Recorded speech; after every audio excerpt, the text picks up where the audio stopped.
Use open-ended question to expand on the topic you want to discuss.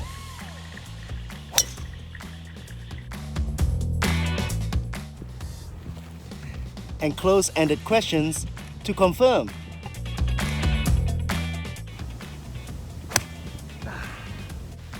The conversation needs to naturally flow so that it is easier for your customer to talk to you.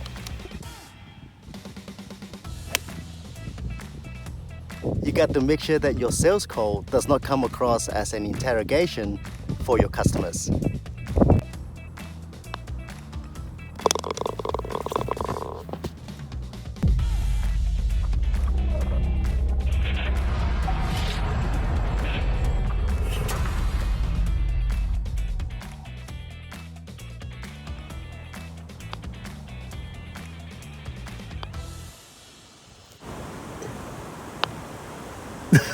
All right, that's it. I'll putt.